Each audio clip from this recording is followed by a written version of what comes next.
What if I told you that every time you wanted to walk away in frustration from a kid who laughed during a serious lesson, rolled their eyes at your enthusiasm, or acted like they couldn't care less about others? What if I told you that they're actually showing you exactly where they needed your help the most? Welcome back to this Friday's bonus episode of Solutions Teaching Strategies.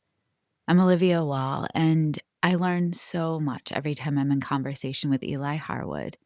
I wanted to uplift and share 3 moments from our conversation. If you haven't listened to it yet, it's right below this episode. Go back, listen to that, and then come back. It's called What Kids Really Need When They Act Out, Season 5, Episode 13.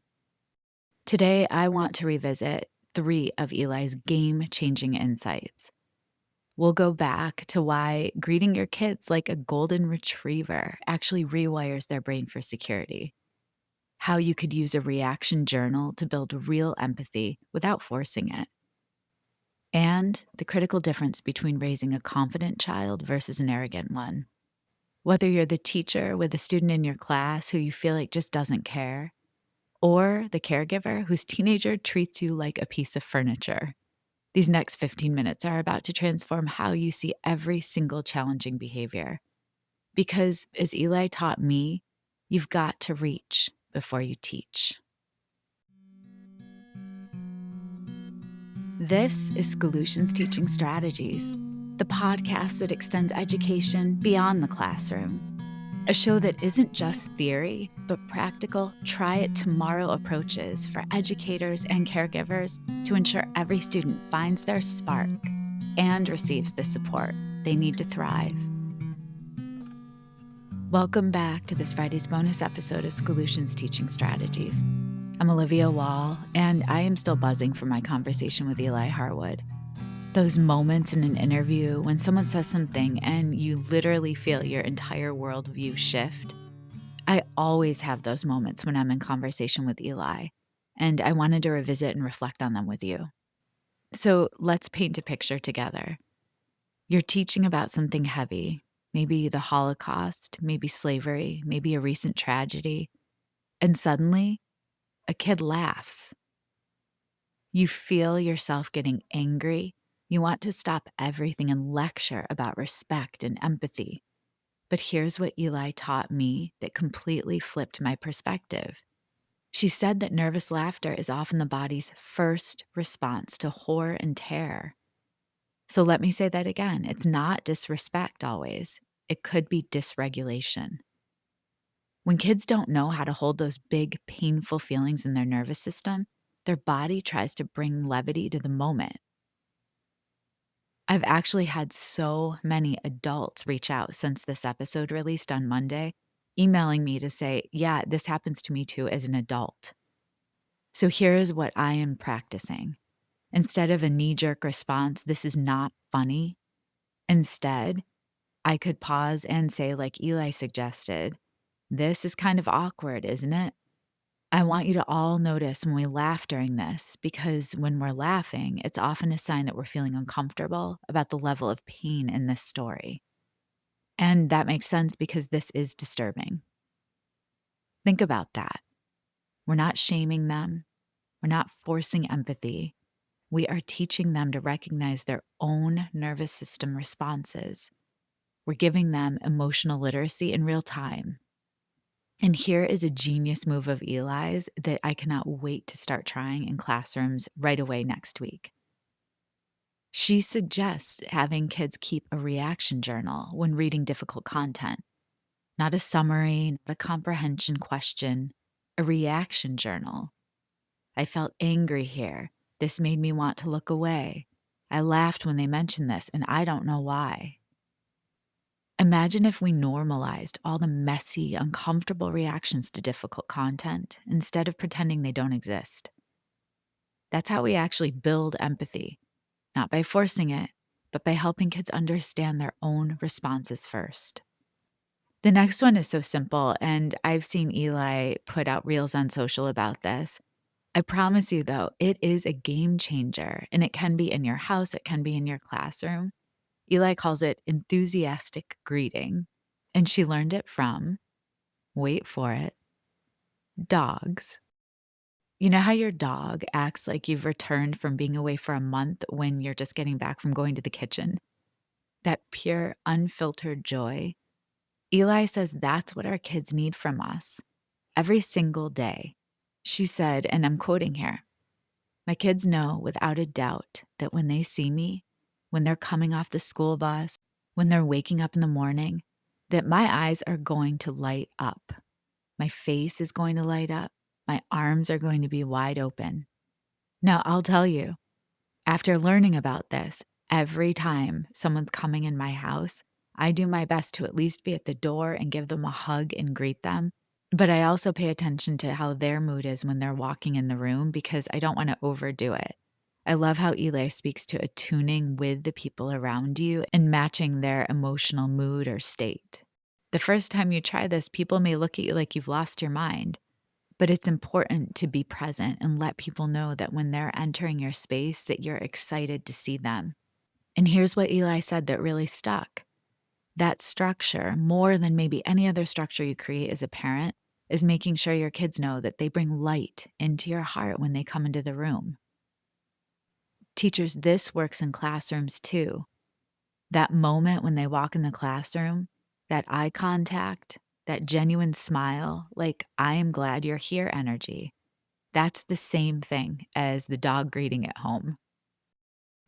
This last one is for everyone who's worried about raising a kid who's too confident or creating a student who's full of themselves. I've got to also say this helped me reflect on how I go out in the world and my relationships with other adults. Eli broke down the difference between confidence and arrogance in a way that made me completely rethink how I praise and support kids. Here it is. Confidence is believing I am worthy. Arrogance is believing I am more worthy than others. A truly confident person believes everyone deserves safety, connection, dignity, and joy. An arrogant person believes there's a hierarchy of deserving, and they're at the top. So when we hold back praise or support because we're afraid of creating arrogance, we're actually creating the opposite of what we want. We may be creating kids who don't know their worth, which ironically can lead them to trying to prove they're better than others and develop actual arrogance. But here's where it gets really practical. Eli shared Carol Dweck's approach to praise. Instead of "you're so smart," which locks a kid into an identity they have to defend, you say something like, "Whoa, I saw how you went back to your notes to find what you were looking for. You remembered you had a resource you could use. How crafty," in Eli's words. You're praising the process, the effort, the strategy, things they can replicate even when they fail. Because here's the truth. When we're learning, we're also failing, and then we're trying again and growing and failing again. Always. That's literally what learning is. Before I wrap up, I have to share the phrase that's become my new mantra: reach before you teach. I shared a story with Eli about a student who told me he only comes to school because he's forced to. And instead of launching into why education matters with him, I asked him what he'd do instead of being at school. And he replied, "Work with my dad as a carpenter." So I tried to reach him where he was. I said to him, "To be an expert carpenter like your dad, you need crazy good math skills for measurements and literacy skills for contracts and running a business." The next day, he nodded at me in the hall. And that tiny nod, that was a connection. That was reaching before I preached or I tried to teach him. Here's what I hope you take away from today. Every behavior, the nervous laughter, the eye rolls, the disconnection, it's all communication. As Eli said, these kids aren't heart deficient or care deficient, they're tool deficient. Remember, as Eli put it, human beings are a we before a me. We literally develop our sense of self through our relationships. So every interaction matters. But, and here's the relief, not in a pressure-filled way. It matters in a you get to try again tomorrow way. I cannot wait to have you join my conversation with Kate Driscoll on Monday. She is the wonderful art teacher Life. Our conversation is all about how to nurture a love of art with our youngest children that will carry them through creativity into adulthood. And until Monday, remember, reach before you teach. And maybe, just maybe, greet someone you love like a golden retriever would. Remember, connection isn't just nice to have. It's how we literally build brains. Take care. Solutions Teaching Strategies is created, produced, and edited by me, Olivia Wall. Thank you to my older son, Benjamin, who created the music playing in the background. You can follow and listen to Solutions wherever you get your podcasts, or subscribe to never miss an episode and watch on YouTube. Here's my weekend challenge for you. Pick just one thing to try Monday morning. Maybe it's running to greet your kid with pure joy when they wake up.